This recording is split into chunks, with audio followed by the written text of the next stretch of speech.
James at 16 will not be presented this evening, but will return next week at its regular time. Stay tuned now for a special 2-hour What Really Happened to the Class of 65. Word Balloon is brought to you by the League of Word Balloon Listeners. Coming February 21st, it's Faye and the Moon, the latest graphic novel from Franco and the Saturn Sisters. Faye, mourning for her missing mother, sits night after night below the moon that her mother loved dearly. One night she discovers she can pluck the moon out of the star-filled sky. Back safe in her house, she holds it close, feeling comfort at last. Then Faye loses the moon and finds that taking it has awakened ancient monsters, rats, dragons, and more, who hunt for it for themselves. Will Faye be able to reclaim the moon, find her own inner strength, and save the world from eternal darkness?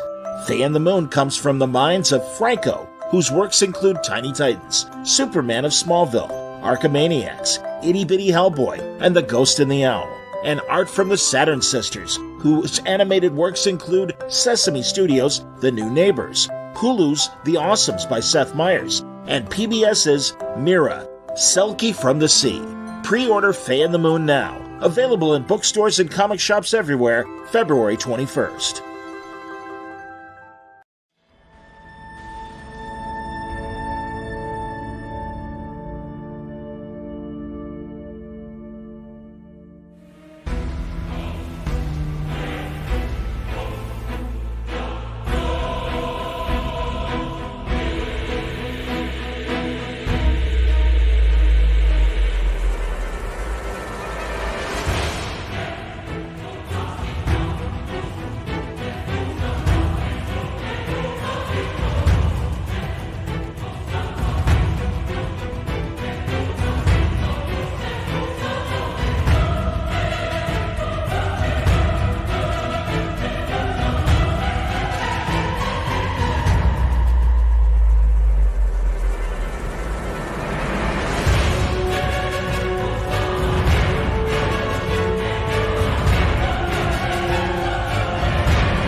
Welcome back, everybody. Time again for Word Balloon, the comic book conversation show. John Centris here. Always happy to welcome Dean Haspiel back. I called him Haspiel.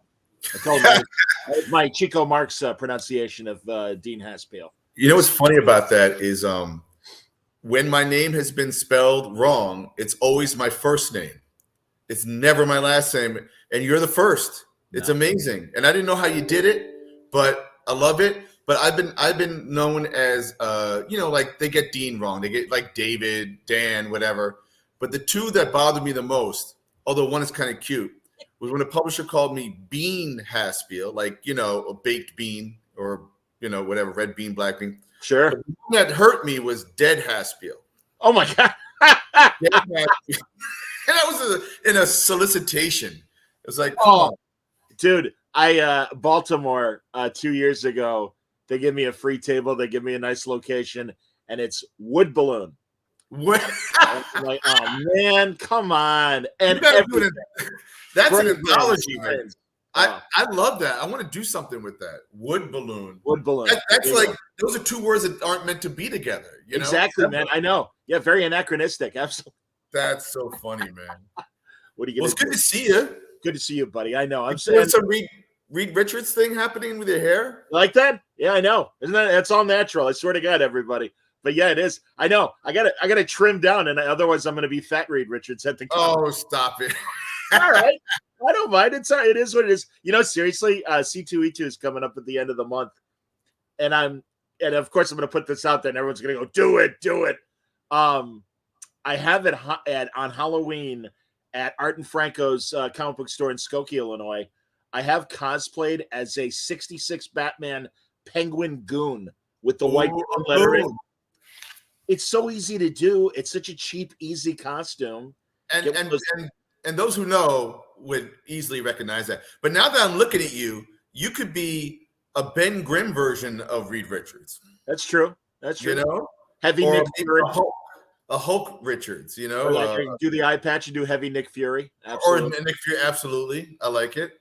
That works. That's cool. Jesus. So I don't know. We'll see. Because it's 3 days. I'm like, all right, you need an outfit at least one of the days. I'm like, all right, maybe that'll I've work. never been to C2E2. I've been meaning to go ever since its inception. Dude, it'd be great. Seriously, man. No, when's the last time you were in Chicago? It's got to be forever. It is for you know what? Wizard World. When I did the Wizard okay. But I also remember Yeah. you were at oh God bless it, Chicago Comics other Quimby's. Oh, of course. Years ago. Yeah. Of course. Yeah. Which is so, I mean, and for folks listening who've never been to Chicago, you got to go to Quimby's. If you love alt comics, especially, you got to go to Quimby's. It's such a great store. Great zines. Absolutely. I mean, you walk into that store and you it inspires you to want to just sit down, jot something down, scribble something, and then Xerox it, fold it in half, and staple it together. And I mean, honestly, every time you go in there.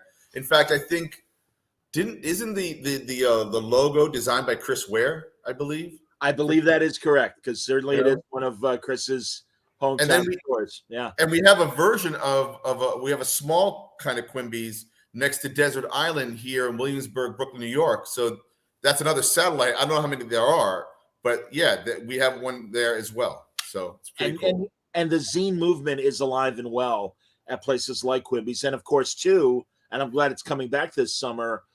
We have the Chicago Alt Comic Zine Convention, Cake. Right. And Cake is a fantastic small show that I absolutely recommend everybody. That's another show I wanted to go, but I don't know if they would even let me in there because I've done mainstream comics. I have no idea how it works.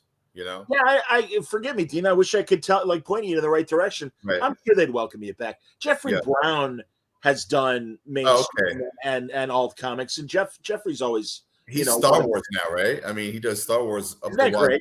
Days. Yeah. It's really great. I'm really glad that they found each other. And it's funny what you're saying about zines. I doing this independent Kickstarter publishing thing feels like a zine type situation. It's just, but you're asking, friends, family, and fans and strangers to basically help co-produce it with funding. The crowdfunding thing versus like doing your own thing. Like I remember SPX, the Small Press Expo, in the mid '90s. The tradition was to assemble all your pages and get, and the night before you're going to a Kinko's and you're like Xeroxing like 50 copies of everything and then folding and stapling them at the table the next day, the first day of the show. That was always the case, So this is just a little bit more, pre-press type situation. But what's fun for me is it's trying to learn the new ropes. Like I understood self-publishing to be one kind of a way, right? Especially if you just did cons and small press shows and whatnot. But then trying to, and then you try to do a version that actually gets distributed into the stores, right? And then we have so many like boutique publishers today, that do that. In fact, they use Kickstarter often these days. So I decided, why don't I try to do it on my own? And like I have innate understanding of it, but there's also new ropes you have to learn, like all the little things that listen. We've had enough Kickstarters over the years that you can look back now at the Kickstarters and see what works, what is too much, what's too little. When do you tell somebody about it? How much do you tell them about it? Because I think the elephant in the room often for a Kickstarter is, you want to pay the printer's bill because the printer is not going to do it for free. You got to get it through the U.S. mail. They ain't doing it for free. So people are making money, right? And they're the first ones to make money. The last person to make money is the creator, right? Absolutely. So what you learn is to shoot low in hopes it goes a little high. But in the high, really what you're trying to do is to recoup the investment you did paying all your bills over the month while trying to produce this comic basically for free, and hoping that you make more than just breaking even. I so hear you, Dave. Absolutely, man. Yeah. I'm surprised. So this is your first Kickstarter? It's weird because I've been involved. I've been adjacent to other Kickstarters. Like you remember the late, great Seth Kushner did a Kickstarter, right? For Schmuck. Yeah. And then there was a couple of plays that were produced of my writing were crowdfunded, Wow. But this is actually my very first actual bona fide Kickstarter. So, but I've backed about 80 of them. So, Sure. it's my Well, turn. and enough of our friends have done it too that I'm sure you're leaning on them for advice beyond what Oh you're my God. seeing and Jimmy everything. Palmiotti, who's the master, right? Like, Absolutely. Yes. I mean, the thing that's cool about Kickstarter or crowdfunding, and whether you also use Patreon and Substack and everything else, is it makes you industrious. It makes you figure out the industry of what you are, who you are, and the fear factor is when you do put yourself out there, who shows up for you, and how much does it cost, and it's been very eye opening to see some of the generosity that I've received. Honestly, it's kind of been incredible. And this is just the first week. Like, I was able to meet my initial goal in the first 3 days. That's great. And that's pretty amazing. And I don't know if we've talked about it, but it's called COVID Cop. Indeed. And we'll talk about the idea in a little while. But yeah, and there you go. It's my man. You're a hero. You, but I love it. It's semi-inspired by Judge Dredd, Toxic Avenger, Mad Max, with a little bit of Sin City, Frank Miller's Sin City, Charles Burns' Black Hole a little bit, and also I did a podcast with Gil Roth, and he brought up martial law, which that's another one. I was so thinking of martial law when Awesome. I saw it, when I heard the concept, and I started seeing the images you gave me and everything. Absolutely, man. The great Kevin DeMille and Pat Mills. Yeah. Pat Mills, but it's not as cynical, and it's not as much of a parody, but also, man, it's also inspired somewhat in terms of the look. I was trying to go for like 1980s heavy metal magazine, 2000 AD, and then those blacklight posters from the 1970s. And I believe I sent you the first 16 pages to take a look at. You did. And hopefully you'll see the vibe that I was going for, Yeah, absolutely, man. No, everybody, I so apologize for being late. Little technical difficulties. And while Dean and I are talking, I'll grab more pages to show everybody. But no, don't show anybody. Then I won't. That's great. Well, and that's truly all right. So we will stick with the panel. No, you can stick with that, and you can show the cover, which I don't know if I sent you the cover, You but did. or if you have it. But if you want to go into hot topics for a second, one of the things I decided was, because this is an artisanal comic, meaning I'm making it, I want it to be basically print only, something that I delivered to your doorstep, which is kind of the spirit of Kickstarter, right? In a lot of ways, or the original spirit of it. But with the AI art pirates training, AI, how to draw and do this, and stealing, certain work from people, I decided this wasn't ever going to be a webcomic right now.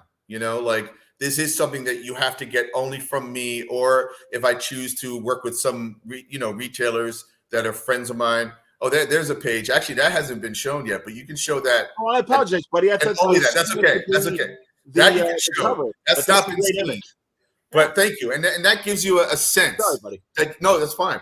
That gives you a sense of kind of what I'm going for with like this Jack Kirby-esque bombacity, and just having fun with comics, right? Like, part of what I was going for when I did COVID Cop is I don't know if you saw the 4-page Red Hook story I did for the anthology Pandemics that me and my studio mate Whitney Matheson co-curated in 2020, which was actually the first anthology to discuss or do anything about the pandemic, right? Yeah, that discussion, absolutely, yeah. Right, and so and it benefited the Hero Initiative, and it's still up there for $5. I believe it's a 64-page anthology with a lot of great talent and original stories in there. And I did this 4-page story of the Red Hook, where basically I wanted to acknowledge, if you remember, I don't know if this happened in Chicago, but in New York at 7:00, people would like start clapping and banging pots and pans to celebrate the first responders, the people that were delivering the food and going out there, the nurses, everybody, so many people. And I wanted to acknowledge that in this heartfelt way through the guise of the Red Hook. But then I was also pissed off at the pandemic, right? And I was like, I got to create some kind of anti-hero. I got to do something with this. And what would what would happen if we didn't find a cure, And in this story, it begins where 98% of humanity has been wiped out by the pandemic. but a lot to do with the fact that the government has decided, or whoever's leading the government at the time, decided that the worst thing to happen to Earth is mankind, which you're not totally wrong. Okay. So the virus is going to keep going. So these cops have been mandated to basically spread the word, i.e., the virus. So it just diminishes everyone ultimately, right? But then our guy, my character, Lincoln Bio, I don't know if you caught the phrase Lincoln Bio. That's where I got the name. It has a different, comes to terms and realizes, wait a second, I think there's a way to beat this. And the way he figures how to beat it is something that I do on a regular basis, which is, if anybody knows about the Gowanus Canal in Brooklyn, New York, it has like syphilis in it or something. It's disgusting. There's skeletons in there. That's where they bury the bodies, the old mafia, whatever, right? It's it's like the guts of like those sharks in Jaws with the license plates and stuff, right? Like, absolutely, man. So everyone I know in my studio in Red Hook, which has Gowanus water, okay, they either buy water, which is expensive, or they do the filter thing, which is fine. I drink straight from the tap. I feel like it gives me the immunity that I need, all right, to survive this world, okay? So this is a little bit autobio, all right? COVID Cop is a little autobiographical in that I'm proof of the pudding, right? Like, so this guy realizes if I drink Gowanus water, that's going to defeat the toxins of that water and its secret, sunken treasures is going to maybe help me fight this thing. And it does. It makes him stronger in a way, right? So there's our guy. And Jesus Christ. And the other part of the story, so he decides there's hope for humanity. He's going to try and save the last 2% and defeat the government and all these cops and this guy named, Major Fallout, General Disaster, Admiral Amok, President Pestilence. It's absurd, right? And having fun with it, right? Sure. But the other side of the story is that he also wants to save his marriage with this other cop named Fate Major, okay? And so ultimately, COVID Cop starts off as one thing, this bombastic, almost post-apocalyptic pandemic story, but it's a love story at the end of the day, because I can't help myself. That's what I like to write and draw. Billy Dogman, Jane Legit, to the Red Hook, yes, with his paramours, and then COVID Cop. It's all the same comic book, really, right? I mean, come on. So, Dean, I don't want you to make yourself sick. Have you gone to the doctor since you've done this? I'm fine. Look at me. I know, Dean, you're one of God bless you, Dean. You're one of the healthiest, guys. I'm 55 years old, man. I wasn't going to say it because I didn't want to, whatever. But yeah, man, no, for a guy in his 50s, you're in tremendous shape. You always look great. But I don't want, man, it's like, I'm fine. And truly, when I heard the concept, immediately my thoughts went to Gowanus and what you guys are dealing with in your neighborhood. And certainly, as you said, we will see these images of this diseased water and the skeletons and the corpses and all that gross stuff that's in there. Yep. And sadly, we see the results on the face of our. You can show the first page. You can show the first page because that's up on the Kickstarter. One. Yeah, you can show that. I'll grab the full page, man, because certainly that's what the panel. And you'll be able to get a taste of the narrative, the visual narrative.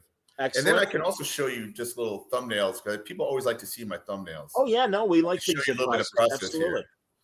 But I don't know if you got a chance. Here's page 1. There it is.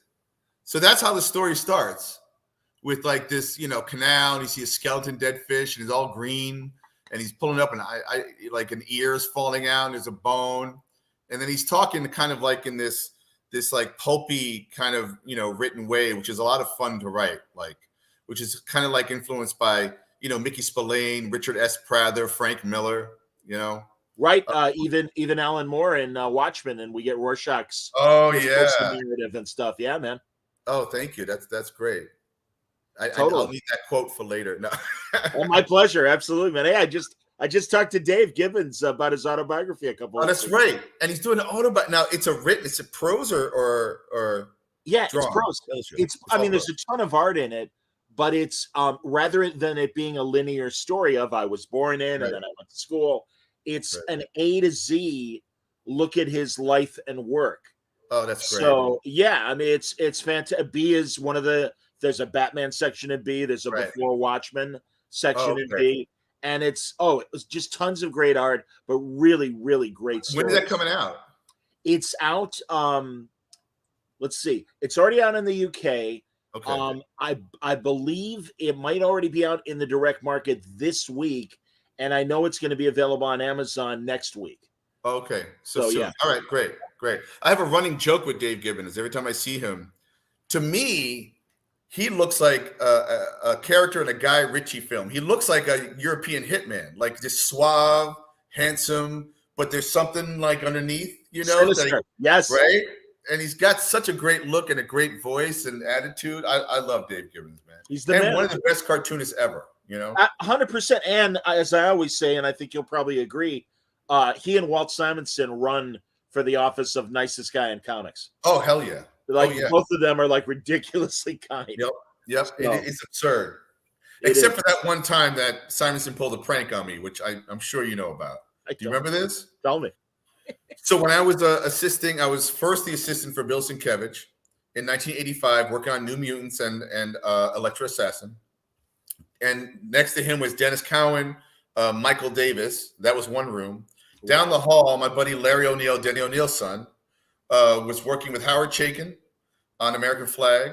Jim Sherman was there, and Walt Simonson was on Thor, right? And previous in that room was Jim Starlin, Frank Miller, and Howard the Duck artist. Steve Gerber. No, that's the writer. Oh no, damn it, Gene Colan. No. What's his name? And I think he's the original artist. I know who you're talking about too. Anyway, and I feel like Alan Weiss used to come there as well. Anyway. Oh wow, Alan's here in Chicago. Oh, he is? Oh, yeah. Sweet. Okay. So, and then obviously they'd have like visiting artists and stuff. Yeah. Anyway, I started working for Howard too, when it was two of us working on the backgrounds of American Flag. And he used to play, Warren Zevon and another guy. Is that Werewolves of London or is that a different guy? That's no, Zevon is Werewolves of London, absolutely. And there was another kind of country folky guy. And to me, 17 going on 18, I hated that music. So I used to say shit, right? I used to make fun of them. And so Howard was like, well, you bring one record and you can play, once in a while what you like to play, right? So I brought in a 45 of my favorite guy, Prince, right? And it was Little Red Corvette on one side. I forget what the B-side was. And once in a while, he'd let me play my little record and they would make fun of me, whatever. One day, I'm sitting in there working on Flag with Larry and Chaykin and Simonson. And then I think it was Howard said, hey, why don't you put on your song you like so much? I was like, okay. I go to the record player, I put the arm, and the needle on it. And then I go sit down and suddenly I hear like Simonson's chair just go like this, right on the floor. He goes, I can't fucking stand this song anymore. I'm like, yo, what the hell's going on? And he gets up and he stomps over and he goes to the record and I hear him just go, and he scratches all the way. Off the thing, pulls the record in his hands and crumples it in his hands and destroys my record, throws it down the ground. And I'm looking at him and I just turn the other way. Like I go back to him, I'm like staring at the wall, like I've gone deaf, dumb, and blind, right? And he says, I have something for you, Dean. Look at me. I've got something. And I turn back around and he pulls out his portfolio and he pulls out a 12-inch version of Little Red Corvette, right? And that's what I noticed that Larry and Howard Chaykin, they were pressing their faces against their art tables to try to stop laughing because they knew it was coming. And they hazed me, right? But I felt like I was one of the gang at that point. They absolutely the way they terrorized me also brought me in, and bonded us. So that's beautiful, anyway, man. All right, yeah. Was it Val Merrick or was it Frank Bruner? Val Merrick. Merrick. Yeah, that's what it is. I thought it. And thank you, Vasek.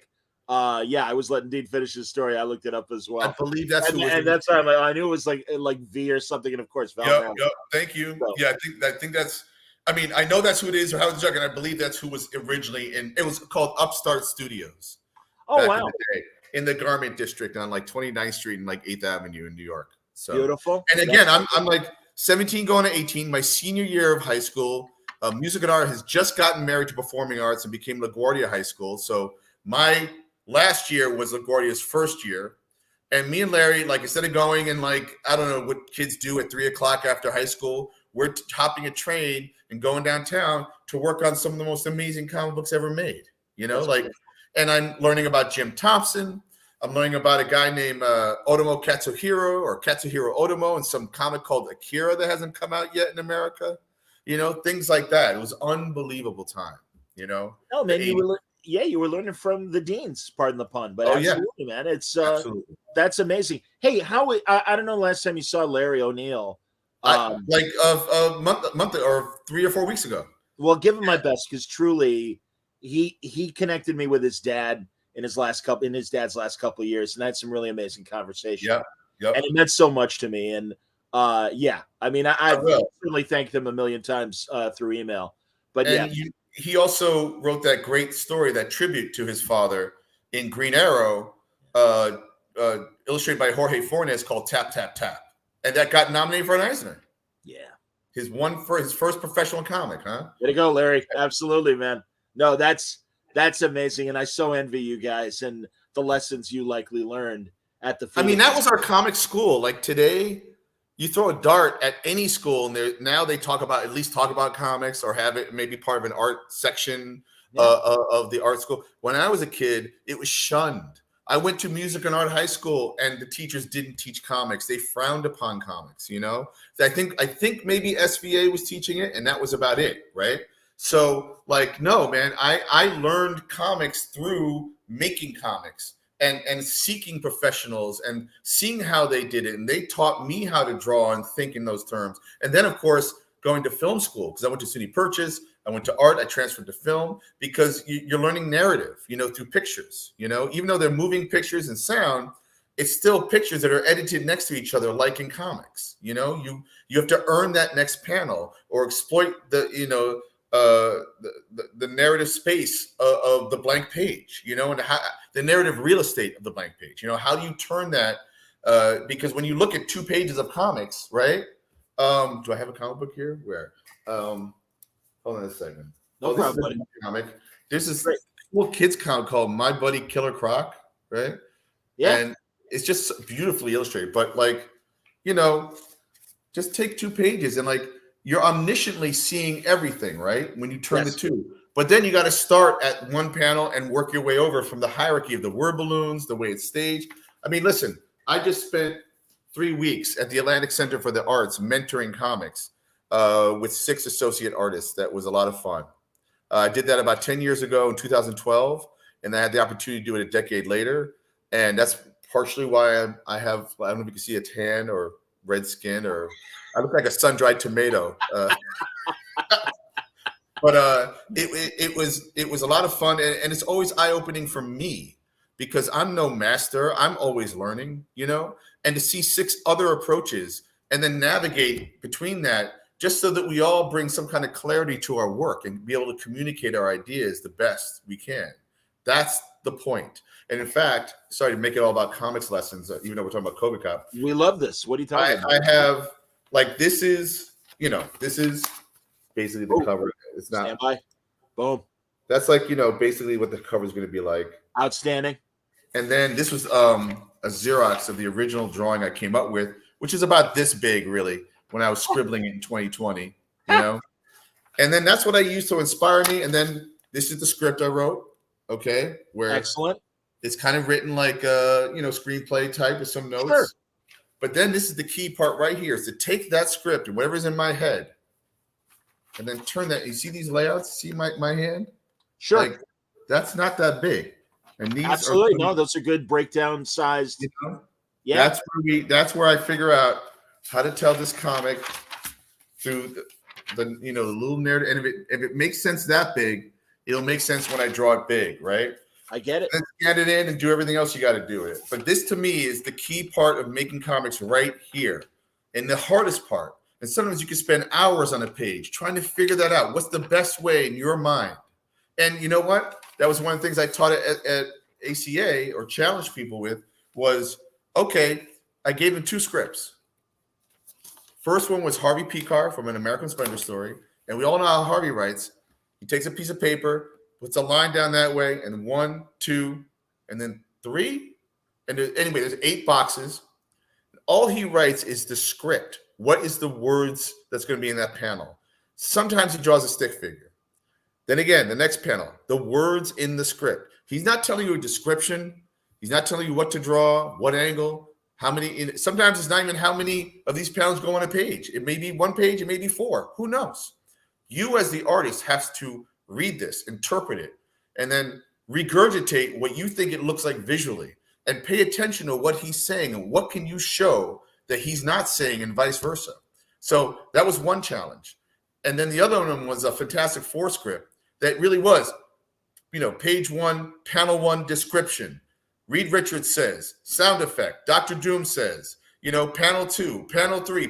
And that was, very surgical and technical, that script, right? Again, you have some wiggle room to do your thing, but that was more figured out, And those 2 scripts alone show polar opposites way of drawing comics, and figuring that out. And it was such a great challenge.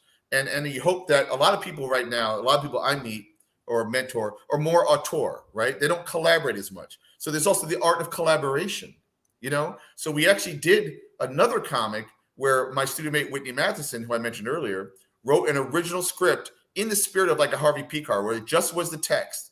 And she didn't say what you had to draw. And I suggested 1 page. Some people did 2 pages. One person did 3 pages. A lot of us did 1. But I guarantee if you saw the 7 solutions, completely different, same script. Completely different. There was a memoir type. There was a superhero. There was a horror. It was like so many cool ideas happening. It was amazing. I love it. And I want to do it more because, again, it recharges my batteries. It reminds me of the power of comics and why we do this and the challenges. And, of course, ultimately, the takeaway is to make it look like it was so easy for you to read. I get it. No, that's great, man. And truly, I know this as well when I have taught briefly.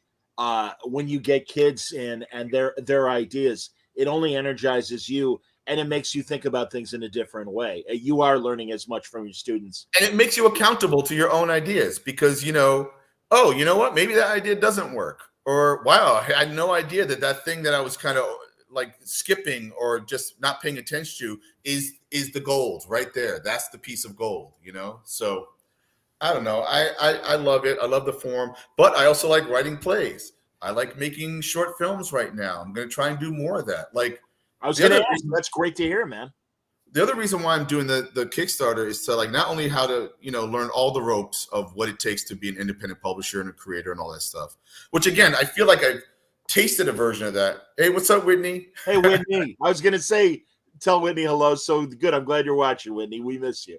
Absolutely. I know Dean will see you tomorrow, but I miss you. Yep. Absolutely.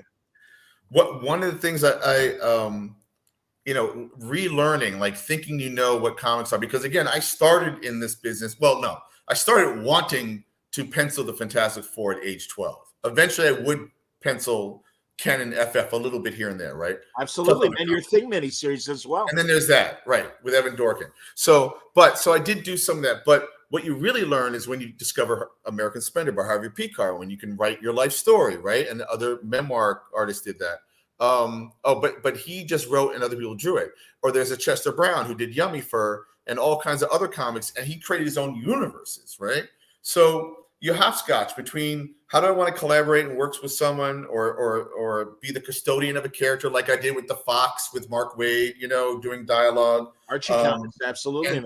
Thank you. And then, or trying to do my own thing. And I'm in a place right now where as I get older, because I don't have any comics that make me money while I sleep, I don't have a Watchmen. I don't have a Dark Knight or a Mouse, right? I have a lot of great comics, but they're not making me money while I sleep, right? So I'm like, well, if I'm going to keep doing comics at age 55, I have to really want to do that comic, because it's hard to sit at this art table 7 nights a week, and I don't have good sleep hygiene or creative hygiene. Like, you follow the muse or you force yourself. I mean, that's what's the beauty of deadlines, right? But I was like, well, let me start to try to work on stuff that still inspire me or tickle me, like to sit down and be like, you know what, this could be a little ridiculous. Let me try to have some fun with this one, So that's what I'm trying to do with the likes of COVID Cop. And if this does well enough, I can tell more of those stories maybe because I have some, or I might go into some of the direction of New Billy Dogma, and kind of return back to my roots in a way, but also keep exploring with theater and plays, maybe adapt one of my plays into a graphic novel, start playing with short films and getting out there in different ways, I love it, man.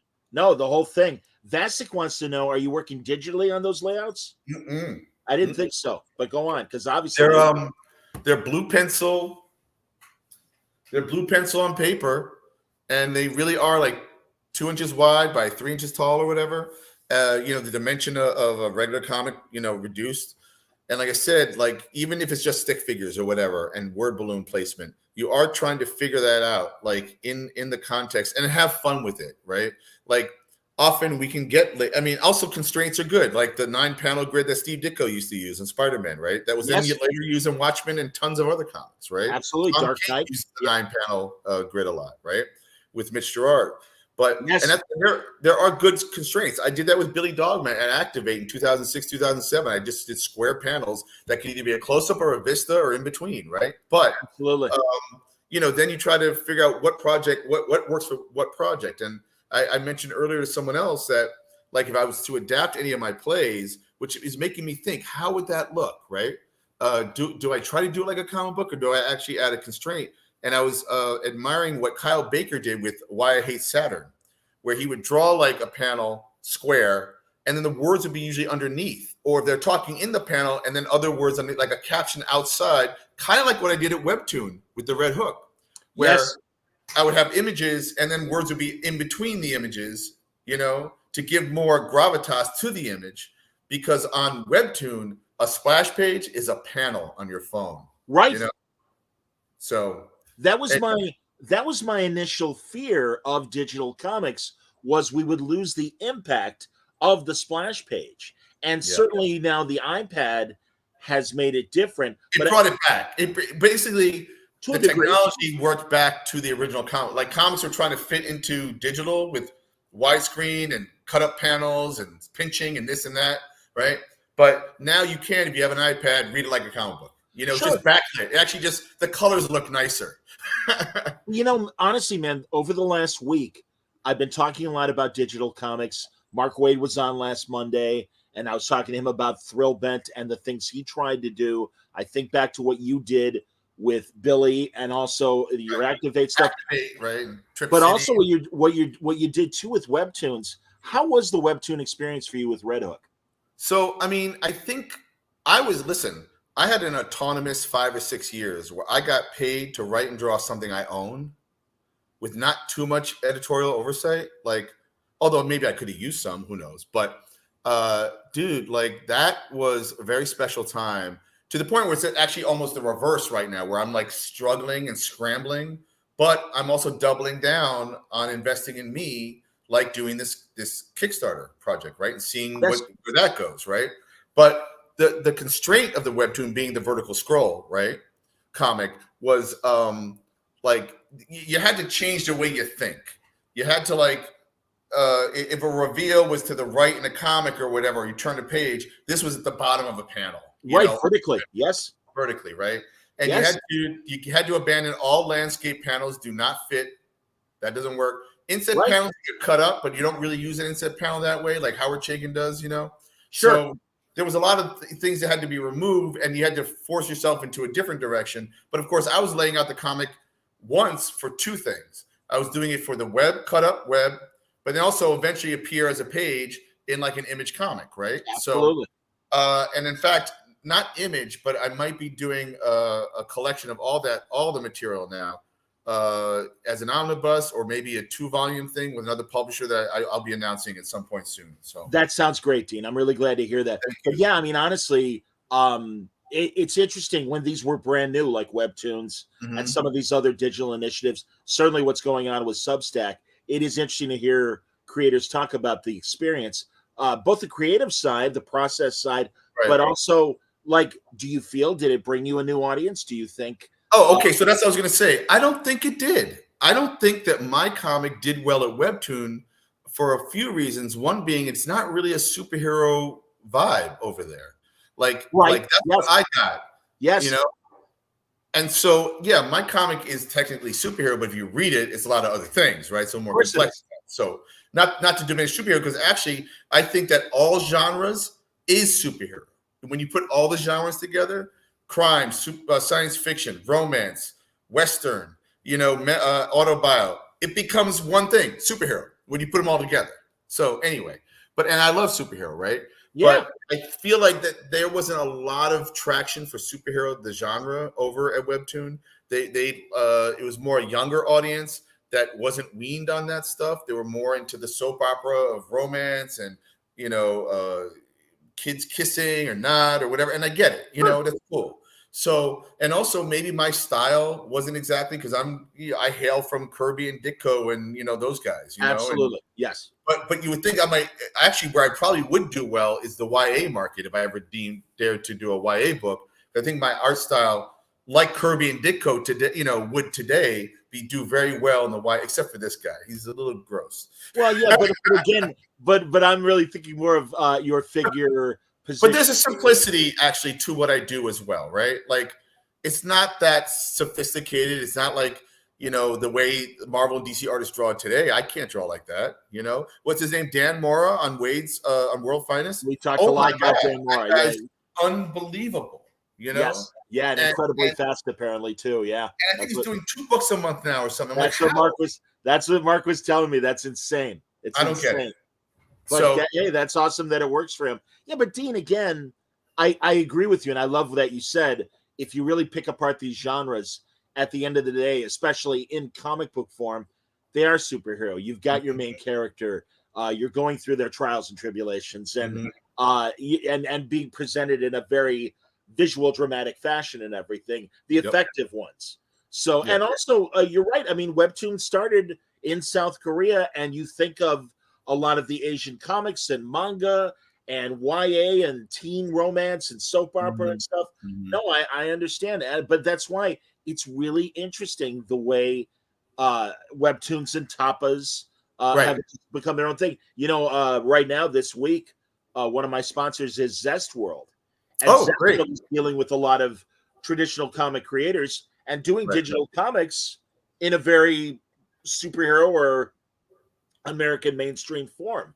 And that's their answer to digital comics. So, and going back to you mentioned Substack, and I do a Substack newsletter like once a month, basically, right? Where I just kind of catch people up with what I'm doing, blah, blah, blah. It's self-serving, whatever. It is what it is. It encapsulates like whatever I might have done that month, or maybe I'll share a short story or something. But when Substack did the whole comics thing for, everyone got like, they hired all these guys to kind of split from their regular gigs, pay them a lot of money to do whatever they wanted, and for at least a year, right? So basically create a graphic novel on a Substack, right? Right, a nice grant. That, right? Yeah, like grant. What I discovered is something that I feel I also faced as an artist. What I discovered, and then also faced as a web creator, was I would see it come in, and the first few I read, and then it would come in, I'd be like, I'll read it later. And then like 5 compile, and I haven't caught up. It's because, I'll wait for the book or the trade. I'll wait till I can read it all, right? Sure. Now, as a creator at Webtoon, I did my damnedest to make every chapter feel like, oh, there's a little bit of something there, even if we just came in on that chapter, right? Yes. That old Marvel Comics thing about every issue is the first issue for somebody, right? 100%. You try to do that in 5 pages per chapter, right? Is to give a little something to the newbie, catch it up. And of course, you can go back. If you don't know what's going on, you can go back. It's right there. It's free, right? But then I could also understand people going, I'll get to it when I get to it, because you're competing with everyone's time online. If it's a book that you have to pick up in your hands, that's one relationship. But the fact that you're on your phone all day long, I think we've discussed this. I'm now going to, after I'm dealing with all the news and all the social media and looking at my likes or whatever, I'm then going to try to read a comic on this little thing, or even on your iPad or laptop, right? I get it. But I feel like after a while, your eyes just can't deal with all that electricity being, hurled at you, right? So I understand. And so I'm wondering, even if I was to do a Substack comic, why? Sure, if you're trying to get a little change, right? And get some subscribers and they get a little sneak peek behind the scenes, I might try to do that maybe for short stories, but I'm not going to try to commit you to a year when later on you're just going to read it as a book or whatever anyway later on, like maybe behind the scenes, or maybe again, what are patrons? They're just supporting you because they like you. At the end of the day, right? Yeah. It's like even Batman can't do a Substack. How many Batman stories are? You need to have a Substack Batman story? No, so it's an interesting model. They did do that Webtoons Batman, and it was fun. The Wayne family and everything. I thought that was a lot of fun. Yeah, I'm with you. This always means a lot. Not only is Whitney watching, but Scott Dunbier is watching. Scott, how are you, Scott? That. Scott, come back and do another word balloon, man. There's always more to talk about with you, and I always enjoy our conversation. So please come back. Really, Scott. And listen, Dean, they're coming for you. I'm here, as I always say, I'm here every week. It's not a big deal, but it does mean a lot when the creators see that. Oh, that's good. Dean's on, or Wade is on, or Gibbons, or whatever. It's fantastic. I listen. We all live in our own. Like we all have the fear that nobody really likes us or our work, and then ultimately, once in a while, some people show up, and it means a lot. I mean, that's the currency I truck in. Money is only there to pay the bills or to buy something. The real money is this love that we get from our peers. So Dean, I remember seeing you perform Billy Dogma with another actor, and you showed the images at Quimby's. And kind of read along the dialogue and stuff like that. Would you want to do a Billy Dogma movie at some point? Oh, sure, man. I originally, so I don't know how many years ago it was, less than 10. Somebody knew an actor that they would bump into in California, like while walking a dog a lot. And they said to me, and I let them know something about that actor about Billy Dogma. And they were like, you send me something, and I promise I'll hand it to them. And it was Dolph Lundgren. And I always thought, Dolph Lundgren, the way he looks now, like, forget when he fought Rocky. Like, now he's got that history on his face. He looks better now. I so agree with you, man. And not that he's the right actor, but he looks like Billy Dogma. Like, he may be bigger, actually, but he's a rocket scientist, so he's no dummy, in real life. Like Dolph Lundgren. I didn't know that, but I really have appreciated how nuanced his acting performances have come in all these decades. And much you don't need, like, he would make a great Marv for Sin City, and you don't need the makeup like you needed for Mickey Rourke and everything. And if I wanted to be commercial and get people hot for someone, I would get the actor Josh somebody. He played Sawyer on Lost. Oh yes, of course. So you get the good-looking version. Didn't they want him to be Gambit or something? Or people were suggesting? Oh, I'm sure. He would have been an amazing Gambit. Absolutely. Amazing. But that guy has a great face, But also, like, anybody who can, like, at the end of the day, it's not even about how they look. It's the charm, right? It's like, oh sure. You ever see like characters get cast? You're like, why did they pick that person? And they're like, oh, I see now why. Like they added something new and they pulled it off.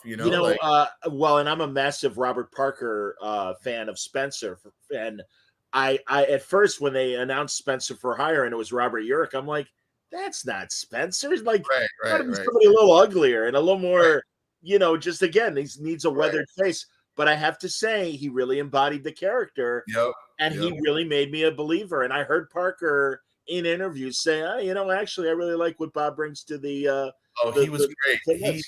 I never met him, but his nephew. Wait.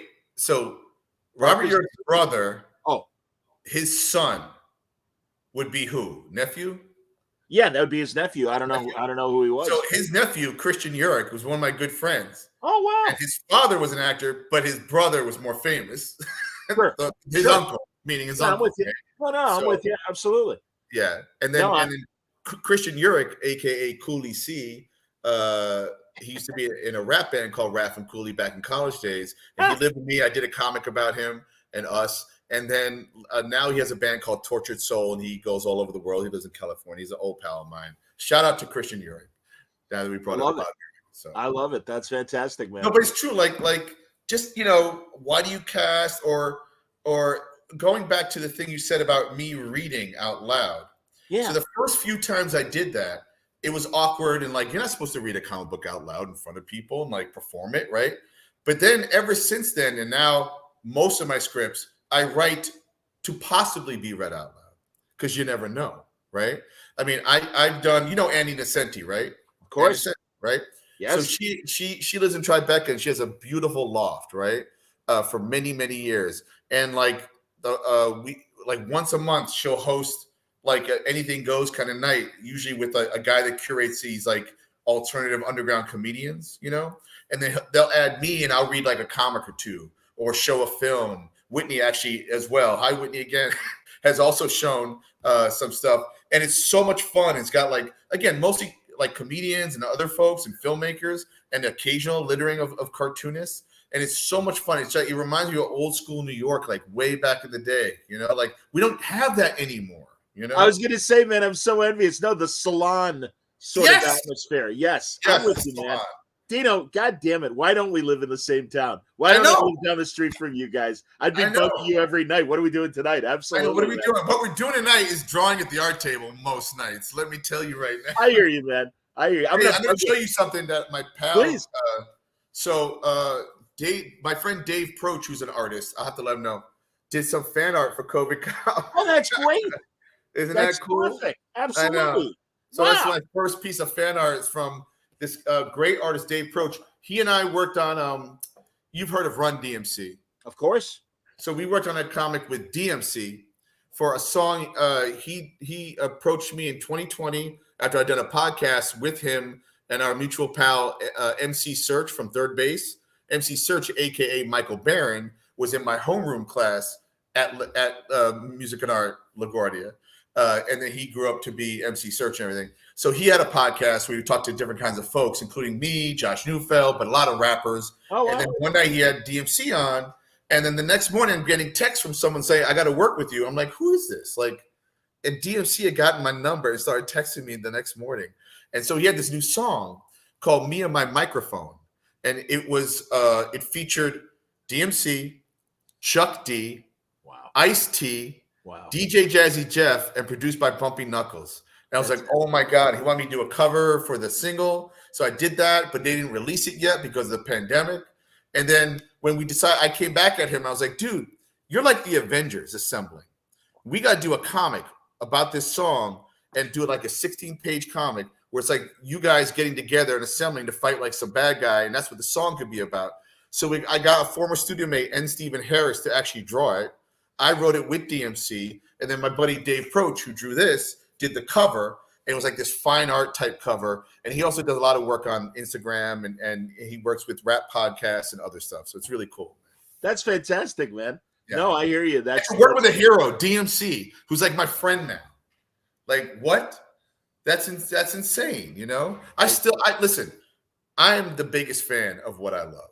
You got to remain a fan. It keeps you young.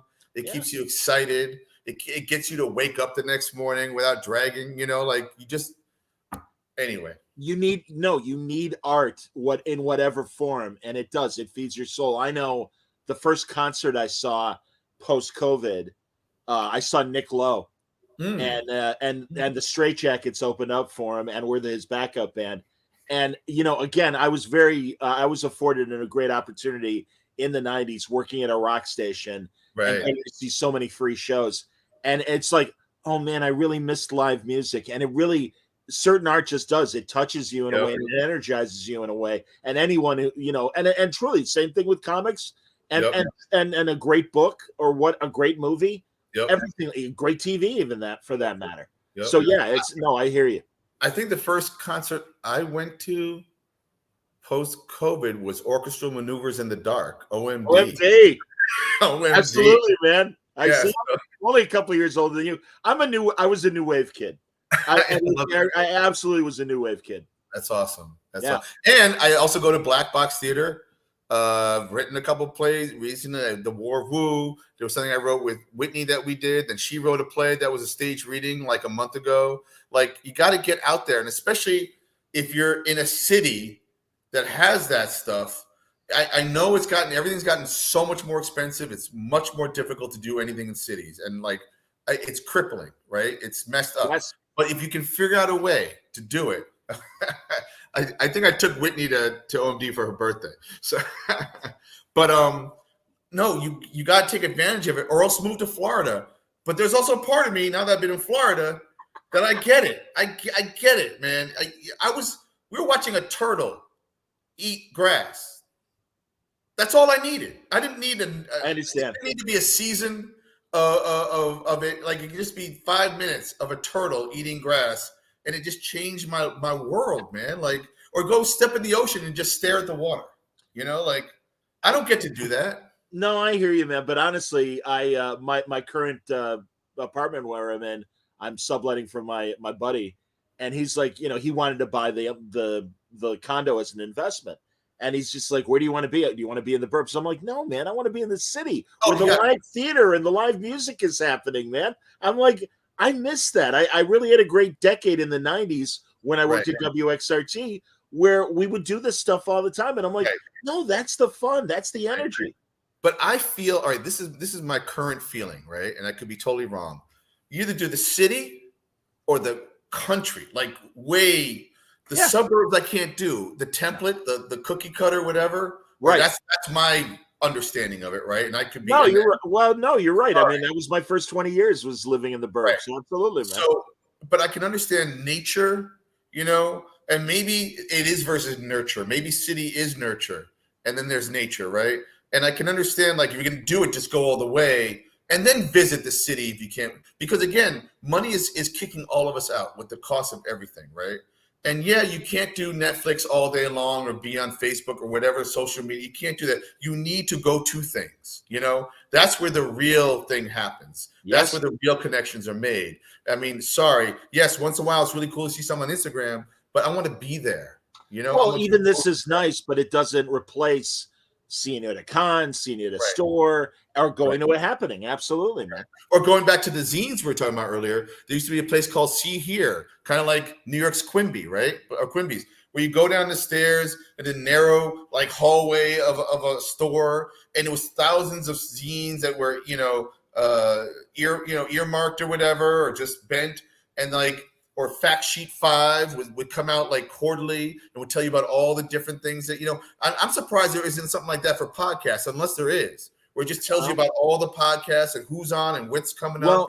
There used to be in the early years, but, literally there are hundreds of thousands of podcasts now. Same thing with webcomics. Like webcomics, it's impossible, at least with like a store that gets monthly comics, whatever they choose to order. There is only so much that's been available. But the same thing with Kickstarter. I did a Kickstarter and I saw 12 other comic book Kickstarters the same day. Like, holy mackerel. It's not like they're consulting each other. And everyone's just pushing buttons, like, no, my turn, here I go. See what happens, Wild West. But the good thing is, and this is another thing that we've been talking about this week in particular, the great thing is Kickstarter's community, where they are, there are comic book buyers at Kickstarter that are looking at other comic books and going, oh, that looks cool. Let me back that as well. I think that's great. There's this woman, Ariana, who works at Kickstarter that totally helped me out and hooked me up and believed in me. And she said, we're going to try and get you here and here. And I've been seeing like, wait, how the hell did they find out about Boing Boing? I saw the Boing Boing article. I'm like, that wasn't me, Oh, that's so great. Because truly, I saw that today. And I was so glad for you because Boing Boing's a great pop culture site. Right? That's wonderful. They found it. I mean, it's so cool, and there is a community there, and also just so retailers understand, I don't have anything against you. I love retailers, of course. I actually call it like there's Forbidden Planet, there's JHU Comics, like formerly of Jim Hanley's. Like I talk to these guys all the time. They're all my friends, and I'll bring copies of stuff. Like I recently did a 25th anniversary issue of Keyhole with Josh Neufeld. And I just gave them 5 copies, like, here, I don't need money. Here, just put that and sell them. And they were gone the next day or whatever, right? That's cool, right? So, and I try to give back a little bit, and I would love to get my comic in stores, But right now, I got to experiment on me and see what my value is in this model, and see what I can work out and learn from this, So absolutely. So the final product that the Kickstarter backers are getting, how many pages? It's a 24-page comic plus cover, whatever, So basically a 24-page story. Yeah. There's a PDF version, Then there's the print version. And then after that, I'm forgetting all the tiers. I think there's one. Oh, there's one version where I have a stack of like cardboard that I get from Fancy Feast from feeding my cats. They divide the 6 cans, right? And it's always like there's 6 cans between each one, right? You're You killing can even me. see the circles, I think, of the cans. I love drawing on these, and also from Chinese food takeout, the dividers, Sure. and like it's just a little drawing. It's like not even. It's like maybe 6 or 7 inches tall, or what? So like what I'm offering is you get the comic book and a drawing of COVID Cop on cardboard with your name on it, right? That's And awesome. then there's other tiers.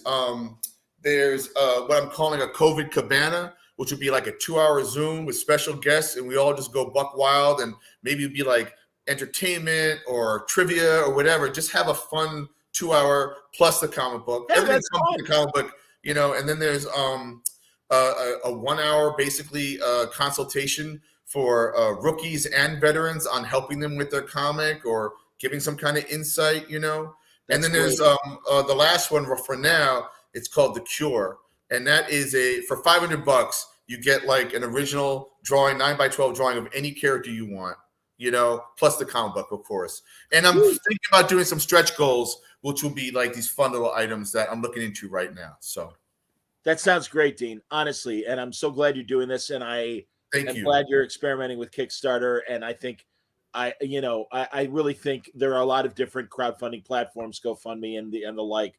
But I really do think Kickstarter being the first, and again, I think creating this community really makes them unique and important. Agreed. So I'm glad, and yeah, I look forward to seeing how this goes for you. We're at the beginning, everybody. There's still plenty of time to back. Oh yeah, that and I appreciate doing this with you because there's like 24 days left or whatever, and like right now we've just scratched the surface. I want to raise it again so that I can do more of these things. Invest in the next bunch of months to do the next project. And if you like this, there's only more. I mean, I have a library of stuff. It's just not all in the same place, and I need to do this, So and also, I love that you're doing this episodically, issue wise. And I know a lot of other friends that are releasing their comics issue by issue, and then also we'll have one for the collection when it's done. Right. And I think that's smart. It's proof of concept. Right. And yeah, hopefully it's gonna fund you enough to keep things going and everything. Keep going, And then there's nothing more powerful than being able to say no. Meaning, if I am offered a gig, I'm like, I can't. I'm doing this over here. I got this going on, And then of course you say yes when you really want to do it, Ultimately, I don't really love the business of comics, I like the business of anything that has to do with art and comics, and not that I'm an artiste or whatever, but you get it. And I just want to be able to carve a path, right, where I can turn things down because maybe I don't feel right for it. I've done so many jobs I didn't feel right for, and it maybe even came through, I'm not made for prime time, and that's okay because we have so many niches right now, right? Agreed. So, and not only that, Dean, but truly your style deserves its own unique audience, and I'm glad, and I hope that younger people are coming to your stuff the way that a lot of us have over the decades and appreciated it. And yeah, man, no. Hey, again, I'm only 3 years older than you, and I find the same challenges and ambitions of following my, forgive the word, muse, but interests, much more than doing commercials as I did for 20 years in radio. Right. And some of the other jobs I had in radio. And I love broadcasting. That's why I wanted to get into broadcasting. But thank God podcasting has come along and become its own thing. And it really means a lot, the support that I get from my listeners through Patreon and my sponsors. And it really does. It's because, yeah, I mean, we kind of want to pursue what we want to do with the time we have left. And no death sentence, nothing, my favorite example is Mark Schultz. Rick Remender, Mark Schultz, and I are all at a convention, and we're in the green room, And Mark's telling us about some of the ideas that he wants to get. And he's like, I want to do it sooner than later. And Remender's like, oh, Mark, you're not old. There's, and I go, no, Rick, what he's saying is he knows he's not old and he knows he can do it. But we also know the clock's running. Mm-hmm. And we've got more years behind us than ahead of us. Mm-hmm. And while we can still do it, let's do the things we really want to do versus. And it's funny, and even to support what you're saying, even more so, is I have a lot of ideas I've jotted down and maybe even fulfilled, maybe even worked some stuff out. And I realized recently I may never do that idea. I may never do that because of time or because maybe you lose it. Maybe the idea was enough sometimes. You just jotted it down. Or maybe you'll write it and someone else will draw it. Whatever. Sure. Who knows, right? I do think ultimately, though, what recommends us is when we are committed to an idea, no matter what's going to happen. And then ultimately you create this thing and hopefully at least smells like that and bleeds that, right? Whether you like it or not, it is what it is, right? So that's what I'm trying to lean into that a little bit more. Call it privilege. I don't feel like I'm like peanut butter sandwiches is still my friend right now. I was going to say, Dean, we're not living like we're privileged. No, but we're committed to our ideas. And commit to your ideas. Yeah. And again, that's the thing. It's like, listen, it would be great if several million people agreed with what we do and are willing to back it and stuff like that. But you got to be true to yourself. And that is my thing that I tell when I have the opportunity to talk to younger people and stuff. And it's like, don't try to please everybody else. Right. Please your own taste. Right. That's what you got to do. Right. Basically, you just said go full Dilbert. No kidding. I know. How fucked up is that? Seriously. Go full Dilbert, man. Just pull a Dilbert, Like he just committed. He committed all the way, man. But listen, Dean. But we don't have to like it, and that's okay. Ultimately. I guess, but why would you blow up your career like that? I don't understand it. Because now people are talking about Dilbert, and they hadn't been for a long time. Yeah, but that doesn't mean they're going to buy the shit. I'm kidding. I don't. But truly, I mean, it's like, hey. No, it's insane. It is insane because it's like, fine, everybody has their beliefs, and they're responsible for those beliefs and how they present them to the public. But it's like, so many people are like, well, maybe he was sick of it. And I'm like, I understand, and maybe he doesn't want to do it anymore, like a Bill Watterson or somebody else. Right.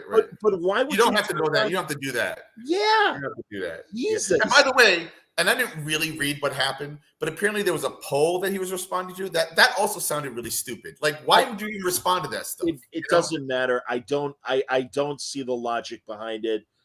Everyone else can read the details. It's more than out there, and it is kind of amazing that it's sort of a bipartisan reaction. I was just curious and happened to watch Fox's Media Watch show with Howie Kurtz. And I'm like, how are they going to treat this? And they're just as appalled as the left. and it really is like, I like, there are no words. Literally, everyone's just like, I don't know what he was trying to do. I have no idea what he was trying to do. And it's like, yeah. So good Lord, when we're bipartisan agreement on what the fuck. Yo, Dilbert brought us together, man. Dilbert brings us together. All right. That's when he took the hit, man. He took the hit to bring us together.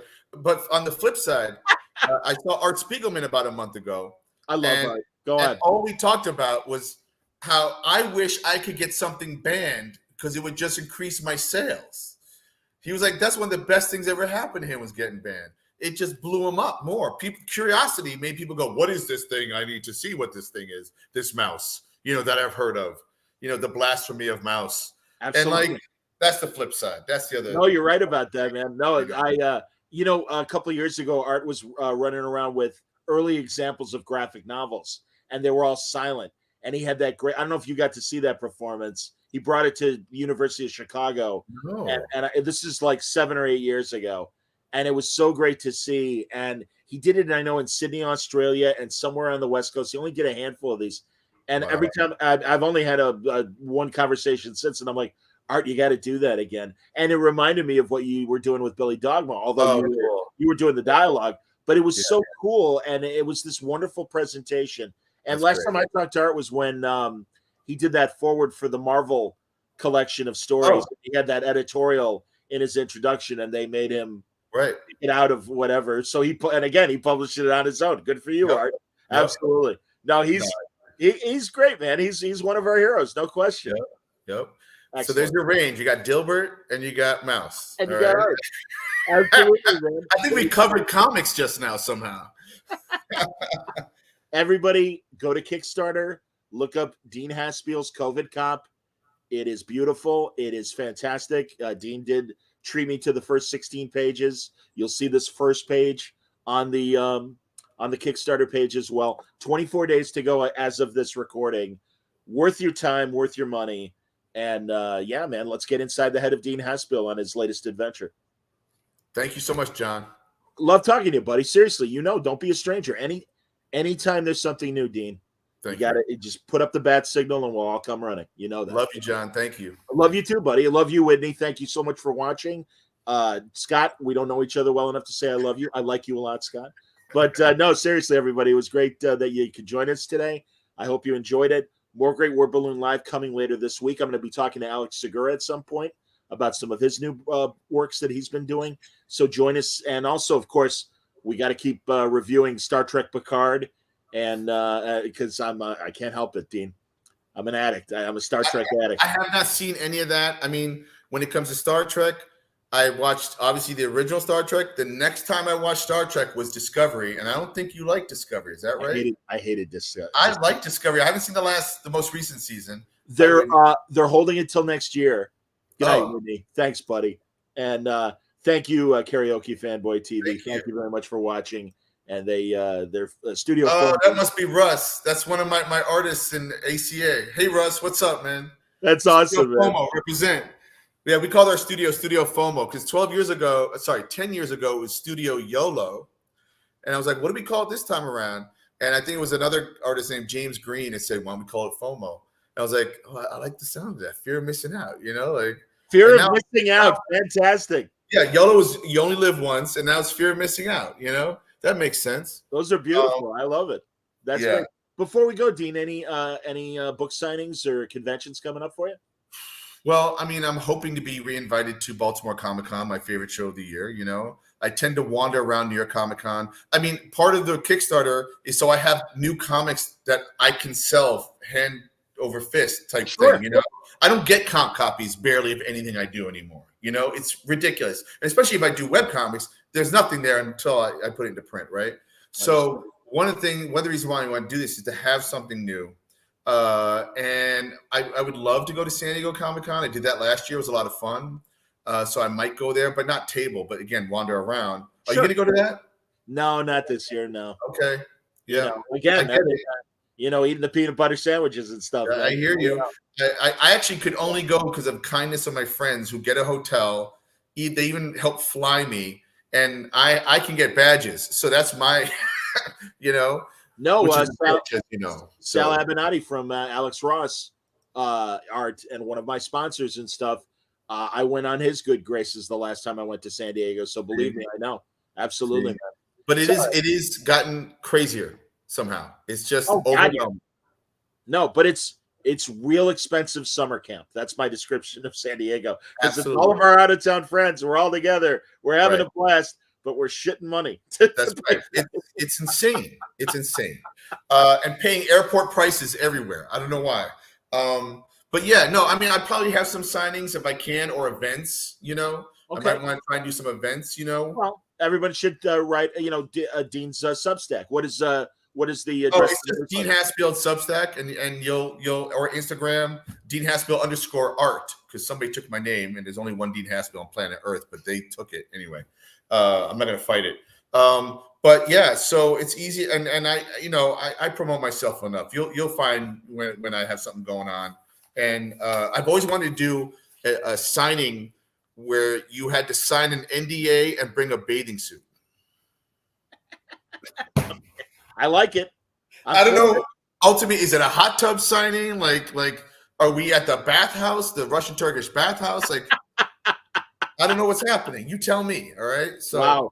All right. So look for Dean to have an Eastern Promises moment at a Russian bathhouse very soon. Oh God. That's great, man.